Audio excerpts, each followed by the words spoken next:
وأيضا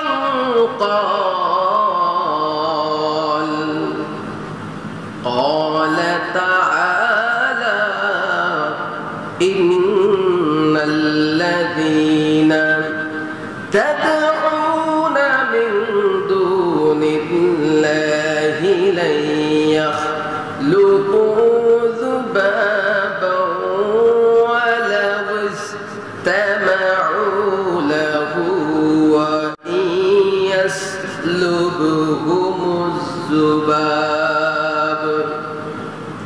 وإن يسلبهم الذباب شيئا لا يستنقذوه منه ضعف الطالب والمطلوب আমার আল্লাহ জগতের মানুষদেরকে জানিয়ে দিলেন, আল্লাহ পাক রব্বুল আলামিন বলেন, নিশ্চয়ই যারা আমি আল্লাহকে ছেড়ে দিয়ে মূর্তির পিছনে ঘুরে মূর্তি পূজা করে, তাদের মূর্তিগুলা, তাদের এই যারা ভগবান নাম দিয়া মূর্তি পূজা করে, তাদের এই মূর্তিগুলা একটা মাছিও সৃষ্টি করার ক্ষমতা রাখে না, একটা পিঁপড়া সৃষ্টি করার ক্ষমতা তাদের নাই।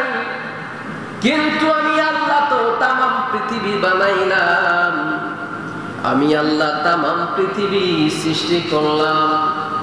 একটা মানুষকে কত সুন্দর অবয়ব দিয়ে আমি আল্লাহ সৃষ্টি করলাম, কত সুন্দর, চোখের জায়গায় চোখ, নাকের জায়গায় নাক, মুখের জায়গায় মুখ, আপনার হাতের জায়গায় হাত, পায়ের জায়গায় পাও, যেখানে যা দরকার আমার আল্লাহ নিখুঁত ভাবে আমাদেরকে সৃষ্টি করেছেন।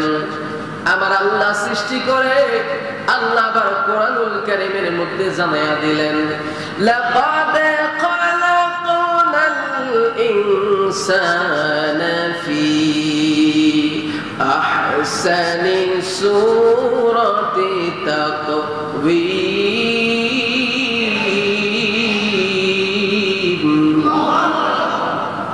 আল্লাহ কয়, আমি মানুষদেরকে শুধু বানাই নাই, আমি আমার বান্দাদেরকে সুন্দর চমৎকার আকৃতি দিয়ে সৃষ্টি করেছি।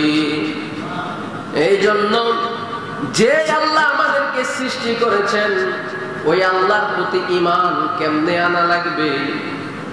আমরা বিশ্বাস করতে হবে আল্লাহ কোনদিন মিথ্যা কথা বলে না, আল্লাহ কোনদিন খারাপ কাজ করে না, আল্লাহর সাথে খারাপের কোনো সম্পর্ক নাই। হাদিস শরীফের মধ্যে আমার প্যারা নবী বলেন, আল্লাহর নবীর একজন সাহাবী বর্ণনা করেছেন, ওয়া আন্নাল্লাহা মুনাজ্জাহুন আন কুল্লি সুইন ওয়া আইবিন মিনাল কিযবি ওয়া খিলাফিল মিআদি। عن طلحة بن عبيد الله قال سألت رسول الله صلى الله عليه وسلم عن تفسير سبحان الله قال هو تنزيه الله عن كل سوء رواه الحاكم। আল্লাহর প্যারা নবী দো জাহানের বাদশা বলেন, আমার আল্লাহ তাআলা মিথ্যা কথা বলা, ওয়াদা খেলাফ করা ইত্যাদি ইত্যাদি খারাপ কর্ম থেকে, খারাপ কাজ থেকে, দোষ ত্রুটি থেকে আমার আল্লাহ পুত পবিত্র। আল্লাহ পবিত্র। আল্লাহ কি পবিত্র? যে ওয়াদা বান্দার সাথে আল্লাহ করে সেটা আল্লাহ পূরণ করবে। আল্লাহর প্রতি ঈমান আনার পাশাপাশি আমাদের এই জিনিসগুলো খেয়াল রাখতে হবে, তাহলে আমাদের পরিপূর্ণ আল্লাহর প্রতি ঈমান আনা পরিপূর্ণতা পাবে। এবার আল্লাহর নবীকে জিজ্ঞেস করা হলো, قال سئل رسول الله صلى الله عليه وسلم সুবহানাল্লাহ, সুবহানাল্লাহর ব্যাখ্যা আমার প্যারা নবীকে জিজ্ঞেস করলেন, সাহাবী,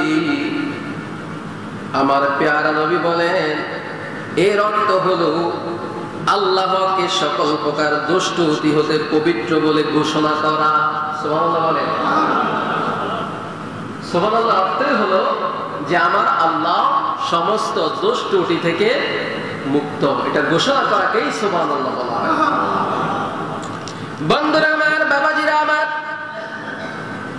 হিন্দুরা জানে আল্লাহ আছে, মুসলমানেও জানে আল্লাহ আছে। মুসলমানের আকীদা হলো আমার সৃষ্টিকর্তা একজন, রিজিক দাতা একজন, পালন কর্তা একজন। হিন্দুদের আকীদা হলো তাদের ভগবানের কোনো অভাব নাই, ঠিক নেই, তারা সব ভগবান। তাহলে আল্লাহ এক, তারা এটা মানতে রাজি না। এই জন্য তো আবু জাহেল বড় কাফের, মূর্তি পূজা করত। আবু জাহেল একদিন বিয়ে বাড়িতে যাবে, তো বিয়ে বাড়িতে যাবে, উপহার নিয়ে যাবে। উপহারটা কি? একটা ভগবান, মানে মূর্তি। এটা সুন্দর করে সাজাইয়া রং টং করে এবার গাড়ির মধ্যে নিয়ে ভক্তের বাড়িতে বিয়ের দাওয়াত খেতে যাচ্ছে। এবার পথের মধ্যে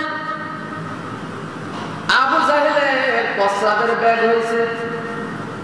প্রস্রাব করার জন্য আবু জাহেল রাস্তার কিনারে, তারা তো আর বসা বসার দরকার না, ডাইরেক্ট দাঁড়িয়ে সাইডে দেয়।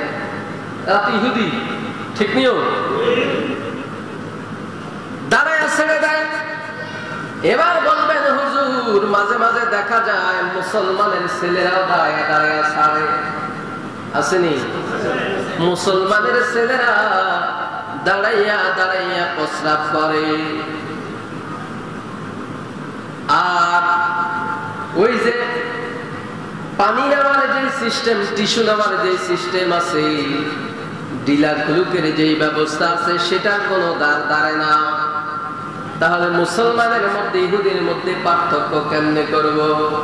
মুসলমানের সন্তানরাও যা করে, ইহুদি নাসারাও তা করে। মনে রাখতে হবে, বসে বসে প্রস্রাব করার মধ্যে অনেক কিছু আছে, দাঁড়িয়ে প্রস্রাব করার মধ্যে অনেক কিছু আছে। দাঁড়িয়ে প্রস্রাব করলে মানুষের প্রস্রাব ক্লিয়ার হয় না, জমে থাকে, আটকে থাকে, আস্তে আস্তে ইনফেকশন হয়, ওখান থেকে বড় ক্যান্সার হয়, ঠিক না বলেন? আর বসে বসে যদি ব্যক্তিরা প্রস্রাব করে, প্রস্রাবটা ক্লিয়ার হয়, রগের মধ্যে জমে থাকে না, এটা বুঝতে হবে। বন্ধুরা আমার, বাবাজিরা আমার, নবী আমাদেরকে শিক্ষা দিলেন কেমনে তোমরা তোমাদের জীবন পরিচালনা করবা, কোন কাজটা কেমনে করবা। আবু জাহেল এবার দাঁড়িয়ে দাঁড়িয়ে প্রস্রাব করা শুরু করছে। চিন্তা করলো, প্রস্রাব করার আগে আমার গাড়ির মধ্যে যে ভগবান আছে, ভগবানটারে গাড়ির মধ্যে লইয়া প্রস্রাব করবো, বড় বেয়াদবি হবে। কি হবে? বেয়াদবি। কি করা যায়? ভগবানটারে একটা গাছের গোড়ার মধ্যে দাঁড় করাইয়া, গাছের সাথে হেলান দিয়া ওই মূর্তিটারে যখন গাছের গোড়ায় রেখে দিল, এবার প্রস্রাব করে আবু জাহেল যখন এবার ঘুরে মূর্তিটারে, তার ভগবানটারে গাড়ির মধ্যে নিবে, নজর করে দেখতেছে একটা কুকুর আইসা একটা ঠ্যাঙ্গালগে দিয়া তার ভগবানের মুখের মধ্যে প্রস্রাব করতেছে। কুকুর তো দেখবেন গাছ, দেওয়াল, বালির থুপ, বিভিন্ন উঁচা জায়গা ছাড়া এটা প্রস্রাব করে না, পাওয়ালগে দিয়া প্রস্রাব করে। তো কুত্তা তো আর তার ভগবান চিনে না, ঠিক কিনা? কুত্তা যখন ঠ্যাঙ্গালগে দিয়া যখন ভগবানের মুখ বরাবর প্রস্রাব করে দিচ্ছে, আবু জাহেল কয়, কি ভগবানের পূজা করি আর কারে কান্দে নিয়া ঘুরি। কুত্তায় মুখটা দেয়, কুত্তা তাড়ানোর ক্ষমতা আমার ভগবানের না। এই আবু জাহেল নিজেও বুঝতো, নিজেও জানতো, মূর্তি পূজা করে কোনো লাভ নয়। আমার বাতিজা মুহাম্মাদের উপরে আমার আল্লাহ যে নবুয়তি দিয়েছে, ইসলাম প্রচারের দায়িত্ব দিয়েছে, সত্য দায়িত্ব দিয়েছে। আমার ভাতিজা মুহাম্মদ যে নবী সেটা আবু জাহেল নিজেও বিশ্বাস করত। কেন নয়? আবু জাহেল আমার পেয়ারা নবীর উপরে যে কোরআন নাযিল হয়েছে, এই কোরআনুল কারীম তেলাওয়াত শোনার জন্য পাগল পারা হয়ে যেত। নবীর কোরআন তেলাওয়াত এত মধু, নবীর হুজরা মুবারকের পাশে দাঁড়িয়ে দাঁড়িয়ে প্রতিদিন রাত্রিবেলা আবু জাহেল কোরআন তেলাওয়াত শুনতো। শুধু আবু জাহেল নয়, উতবা সাহেবা মুগীরা, বড় বড় লিডার গুলা, নেতা গুলা নবীর জবানের কোরআন তেলাওয়াত শুনতো। এবার একদিন হঠাৎ করে আবু জাহেল সিদ্ধান্ত করলো, আজ থেকে তোমাদেরকে সবাইকে জানিয়ে দিলাম, মুহাম্মাদের ধারে কাছে কেউ যাইবা না, তার কোরআন তেলাওয়াত কেউ শুনবা না। জিজ্ঞেস করা হলো কেন? আপনি তো নিজেও শুনতে যান। কয় আসলে আমিও যেতাম, আজ থেকে আমিও যাব না, কোন লিডারও যাবে না, প্রজাও যাবে না। কেন যাবে না? মুহাম্মাদের জবানের কোরআন তেলাওয়াত যদি কোনো মানুষ শুনে, ওই ব্যক্তি আর স্থির থাকতে পারে না, ওই ব্যক্তির ভিতরে ঈমান চলে আসে, বাপ দাদার ধর্ম ত্যাগ করে সে কালেমা পড়ে মুসলমান হয়ে যায়। আইন পাশ করে দিল। এবার রাত্র যখন গভীর, আবু জাহেলের চোখের মধ্যে ঘুম নাই। যেমনি ভাবে ডাক্তারের কাছে গেলে আপনি বলেন, ডাক্তার সাহেব রাত্রে ঘুম হয় না, টেনশন টেনশন, দুনিয়ার টেনশন মাথার মধ্যে ঘুরে। ডাক্তার সমাধান করার জন্য আপনাকে ঘুমের ট্যাবলেট দেয়, আপনি ঘুমের ট্যাবলেট খাইয়া ঘুমান, আপনার ঘুম ধরে চোখের মধ্যে। আবু জাহেলের ঘুমের ওষুধ হলো নবীর জবানের কোরআন তেলাওয়াত। এই আবু জাহেল নিশিরাত্রে মনে মনে চিন্তা করে, আমি নিজে তো আইন পাশ করলাম, মুহাম্মাদের কোরআন তেলাওয়াত শোনা যাবে না, কিন্তু মন তো মানে না, ঘুমও তো আসে না। যাই একটু গোপনে গোপনে, রাতের অন্ধকারে কেউ দেখবে না, মুহাম্মাদের কোরআন তেলাওয়াত শুনতে আসি। আবু জাহেল ভাবছে আর কেউ আইব না, আমি একা যাব। আবু জাহেল যাইয়া নবীর হুজরা মোবারক, নবীর হুজরা মোবারক তো আমগো মতো ভিআইপি এরকম দেওয়াল ছিল না, টাইলস করা ছিল না, খেজুর পাতা ছাউনি ছিল। এই বাহির থেকে ভিতরে কি হয়, ভিতর থেকে বাহিরে কি হয় সব শোনা যাইতো। এখন তো মানুষ বলে দেওয়ালেরও কি আছে, কান আছে, কিন্তু তখন দেওয়ালই তো ছিল না। রাসূলুল্লাহ ভিতরে কি বলতো স্পষ্ট শোনা যেত। আল্লাহর প্যারা নবী দু জাহানের বাদশা কোরআন তেলাওয়াত করে, আর আবু জাহেল ঘরের এক কিনারে দাঁড়াইয়া দাঁড়াইয়া কোরআন তেলাওয়াত শুনে। আবু জাহেল কোরআন তেলাওয়াত শুনতে শুনতে এবার যখন বিদায় নেবে, ঘরের আরেক পাশে ঘুইরা যায় দেখতেছে তার আরেক সঙ্গী,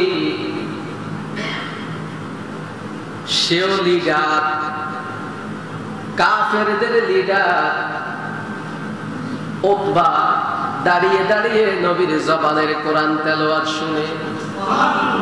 আরেক পাশে ঘুইরা দেখতেছে সাহেবা, আরেক পাশে যায় দেখতেছে মুগীরা। এই বড় বড় চারজন নেতা দাঁড়াইয়া নবীর কোরআন তেলাওয়াত শুনে কয়, কিরে আমরা তো আইন পাশ করলাম, আমরা তো আইন ভঙ্গ করতেছি। কয় আবু জাহেল, মুহাম্মাদের কোরআন তেলাওয়াত না শুনলে আমাদের চোখে ঘুম আসে না।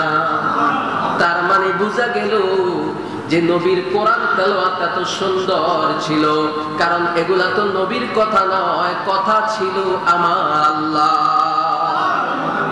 তারা বিশ্বাস করত যে প্যারা নবীজি যেই ধর্ম নিয়ে আসছে, যে ইসলাম কায়েম করার জন্য, প্রতিষ্ঠিত করার জন্য দুনিয়ার জমিনে আল্লাহ প্রেরণ করেছে, এটা সত্য, কোনো সন্দেহ নাই।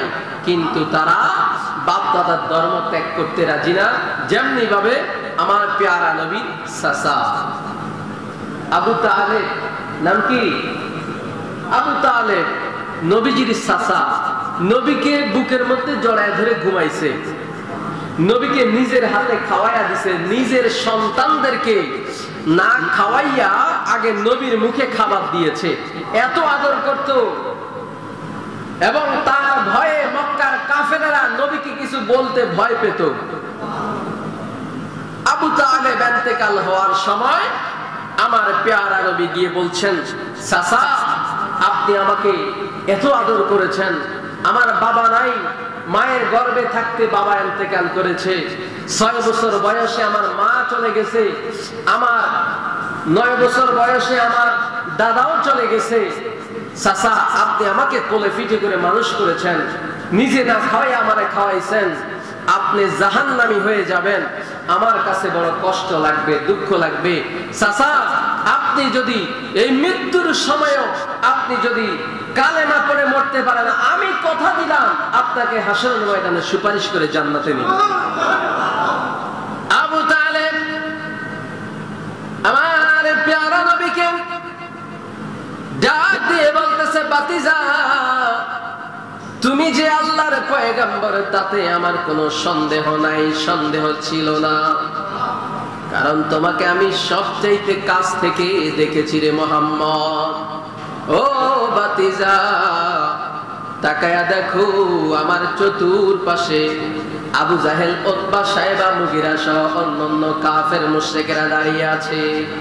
আমি যদি এখন তাদের সামনে কালেমা পড়ি তাহলে তারা আমাকে সারা জীবন অপবাদ দিবে যে আবু তালেব বাপ দাদার ধর্মের মধ্যে চুনকালি লাগায় গেছে, আর আমার ইন্তেকালের পরে তুমি মুহাম্মদের উপরে তারা টর্চার করবে। আমার প্যারা নবী কয়, চাচা আপনি জোরে জোরে কালেমা পড়ার দরকার নাই, দুনিয়ার কোন মানুষ শোনার দরকার নাই, আমার কানটাকে আপনার মুখের মধ্যে লাগিয়ে দিব, আপনি ফিসফিস করে আস্তে আস্তে হলেও কালেমাটা পড়েন, আমি আপনাকে শাফায়াত করে জান্নাতি বানায়া দিব। সুবহানাল্লাহ বলেন। জান্নাতে দেওয়ার গ্যারান্টি নবী দিয়ে দিচ্ছে আবু তালেবের। তারপরেও কয় যে না, আমি বাপ দাদার ধর্মের মধ্যে চুনকালি লাগাবো না, আমি জাহান্নামটাকে বেছে নিলাম, তুমি মুহাম্মদের জান্নাতটাকে আমি বেছে নিতে পারলাম না।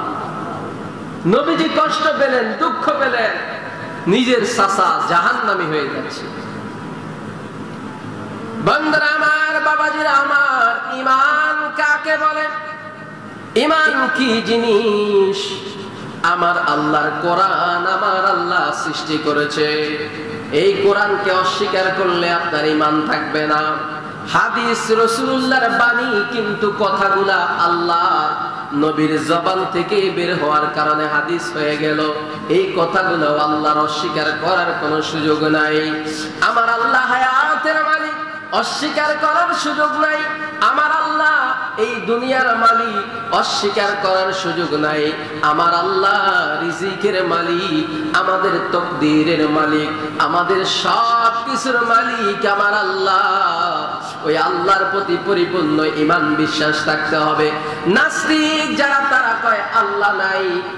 আল্লাহ বলতে হয়েছে, পৃথিবী এমনিতেই সৃষ্টি হয়ে গেছে, গাছপালা এমনিতেই সৃষ্টি হয়েছে, নদী নালা এমনিতেই সৃষ্টি হয়েছে। হঠাৎ করে ইমাম আজম আবু হানিফার জামানায় ওনার একজন ভক্ত মাঠের মধ্যে কাজ করতে গেল। এক নাস্তিক বলে, তোমরা যে আল্লাহর ইবাদত করো, আমরা তো বিশ্বাস করি আল্লাহ বলতে কোনো কিছু নাই। নাউজুবিল্লাহ কোন। ওই কৃষক বেশি একটা বুঝে না, হুজুররা যা বলে তা শুনে। এবার তাকে ডাক দিয়ে বলে, আমরা তো বিশ্বাস করি আল্লাহ আছে, আল্লাহর ইবাদত করি, আল্লাহকে সিজদা করি, আল্লাহর জিকির করি। কয় তোমাদের আল্লাহ যে সত্যি সত্যি আছে কোনদিন দেখছনি? কয় না, দেখি নাই। কাইলে কেমনে বিশ্বাস করো আল্লাহ আছে? কয় এটা আমাদের ঈমান, এটা আমাদের বিশ্বাস। এবার নাস্তিক বলে, তুমি যদি বা তোমরা যদি তোমাদের আল্লাহ আছে সেটার প্রমাণ দিতে পারো, আমি ওয়াদা দিলাম আমাদের নাস্তিক জগতের যত মানুষ আছে সবাইকে নিয়ে আমরা কালেমা পড়ে মুসলমান হয়ে যাব। ওই লোকটা চিন্তায় পড়ে গেল, আমি কেমনে প্রমাণ দিব? কোন শিক্ষা নাই, দীক্ষা নাই, কোন জ্ঞান আমার তেমন ভালো না। কেমনে আমি বিশ্বাস করাবো যে আল্লাহ আছে? কেমনে তার অস্তিত্বের জানান দিব? এবার ইমাম আজম ইমাম আবু হানিফার কাছে গিয়ে বলে, হুজুর এই কথা, এই সমস্যা।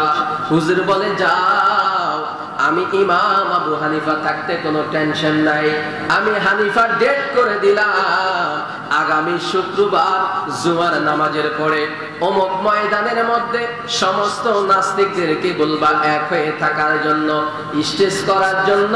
আমি আবু হানিফা সেখানে যাব, যাওয়ার পরে আমার আল্লাহ যে আছে, আমার সৃষ্টিকর্তা যে আছে, তার প্রমাণ দিব।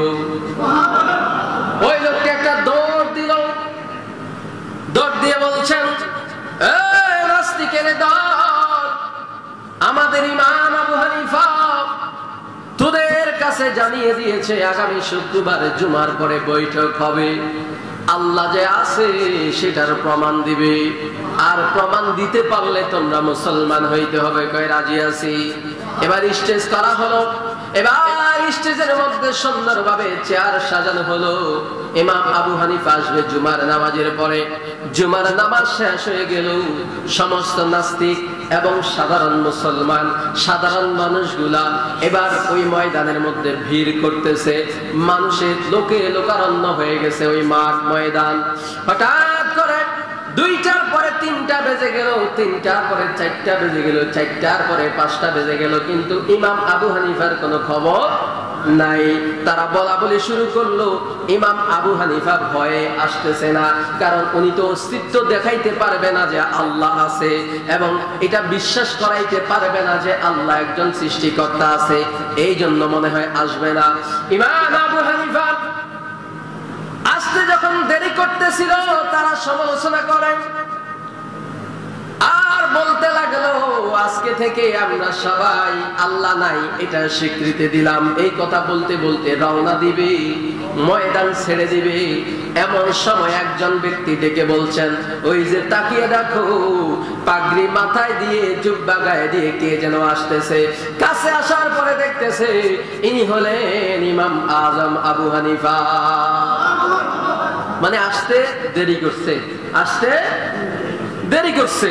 এবার স্টেজে উঠছে, উঠার পরে কয়, আবু হানিফা তুমি একটা ভালো মানুষ, আমরা জানি, জ্ঞানী ব্যক্তি জানি, কিন্তু কথা দিয়ে কথা রাখলা না, বা কিভাবে কথা রাখবো? আমি তো তোমাদেরকে বলেছি জুমার পরে এখানে হাজির থাকবো, কিন্তু বিষয় তো আরেকটা ঘটে গেছে। কি বিষয়? আমি যখন তোমাদের এখানে আসতেছিলাম, তোমরা তো জানো যেখানে আসতে হলে মাঝখানে একটা নদী আছে। কি আছে? নদী। আমি নদীর পাড়ে গেলাম, গিয়ে দেখলাম কোন নৌকা নাই, নৌকাও নাই, মাঝিও নাই, তো নদী পার হবো কেমনে? আমি চিন্তা করে গেলাম, একটু দাঁড়িয়ে থাকলাম, নজর করে দেখলাম নদীর পাড়ে একটা মোটা গাছ আছে। গাছটা নিজে নিজে কাইটা জমিনে পড়ে গেছে, কোনো মানুষ নেই, কোনো কি নাই, মানুষ নেই।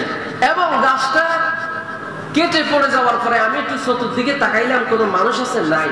পরে দেখলাম গাছটা মুহূর্তের মধ্যে তক্তা হয়ে গেছে, মানে কাঠ হয়ে গেছে, বড় বড় কাঠ। তখনও আমি মানুষ দেখলাম, কোনো মানুষ নাই। তখন বলছে, কিছুক্ষণ পরে আমি দেখলাম এই তক্তাগুলো একটা আরেকটার সাথে জোড়া লাগে একটা নৌকা হয়ে গেছে। বলে তারপরে দেখলাম এই নৌকা নদীর মধ্যে নিজে নিজে এই পার থেকে ওই পার চলাফেরা করতেছে।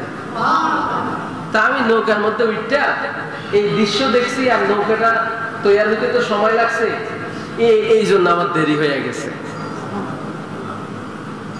তখন নাস্তিকেরা বলে, এই ইমাম আবু হানিফা, তুমি অতি সালাক, তুমি অতি জ্ঞানী, আমরা জানি, বুদ্ধিমান জানি, কিন্তু তুমি যে এত বোকা আগে তো জানতাম না। কয় কেন? কয় কোন মানুষের সাহায্য ছাড়া একটা গাছ কিভাবে কেটে জমিনের মধ্যে পড়ে যায়? একটা মানুষের সাহায্য ছাড়া কিভাবে একটা গাছ তক্তা হয়ে যায়? কোন মাঝির সাহায্য ছাড়া কিভাবে একটা নৌকা এক পার থেকে আরেক পারে মানুষ আনা নেওয়া করে? এটা হাস্যকর বিষয়। ইমাম আবু হানিফা বলে, একটা গাছ যদি কোনো মানুষের সহযোগিতা না পাইয়া গাছটা জমিনের মধ্যে শুইতে পারে না, একটা গাছ যদি তক্তা বানাইতে মানুষের প্রয়োজন হয়, একটা নৌকা পার করার জন্য যদি মানুষের প্রয়োজন হয়, মাঝির প্রয়োজন হয়, আমার আল্লাহ এই তামাম পৃথিবী সৃষ্টি করছে, যিনি এই তামাম পৃথিবী সৃষ্টি করার মতো একজন কর্তা আছে, তিনি হলেন আমার আল্লাহ। তোমাদের কথাই মানলাম। একটা গাছ একা একা কাটতে পারে না, একটা গাছ কোনোদিন একা একা তক্তা হতে পারে না, একটা গাছ কোনোদিন নৌকা হতে পারে না। যদি এটা হয় তাহলে এত বড় পৃথিবীটা একজন তো অবশ্যই আছে যিনি সৃষ্টি করছে। তারা কয় কিরে, নিজের কথাই তো নিজে ধরা খাইলাম, আল্লাহ যে আছে বিশ্বাস না করার কোনো কারণ নাই। উত্তরটা কিভাবে দিছে দেখছেন নি? এই জন্য বন্ধুরা আমার, বাবাজিরা আমার, যারা বলে গড, খ্রিস্টানরা, তারাও আল্লাহকে মানে, তারা কয় আল্লাহ আছে, কিন্তু তাদের মানার মধ্যে আর মুসলমান মানার মধ্যে পার্থক্য আছে। আমি ইতিপূর্বে বলেছি, হিন্দুরাও কয় ভগবান আছে, মানে আল্লাহ আছে, কিন্তু তাদের মানার মধ্যে আমাদের মানার মধ্যে পার্থক্য আছে। তো আজকের আলোচনা ছিল আল্লাহর প্রতি ঈমান। তা আল্লাহর প্রতি পরিপূর্ণ ঈমান আনার পরে না আমরা আল্লাহর ইবাদত করলে কাজে লাগবে। পরিপূর্ণ ঈমান, পরিপূর্ণভাবে। এখন আপনি একটা জায়গায় গেলেন, যেহেতু আল্লাহ বলছে যে তোমাদের ইবাদত পাওয়ার উপযুক্ত কেবল আমি আল্লাহ, কিন্তু আপনি মানুষের ইবাদত করলেন। মানুষের ইবাদত কিভাবে করলেন? বিভিন্ন কারণ আছে, বিভিন্ন, ইতিপূর্বে আপনারা জানেন। এই সমস্ত কাজকর্ম থেকে, শিরিক থেকে মুক্ত থাকতে হবে।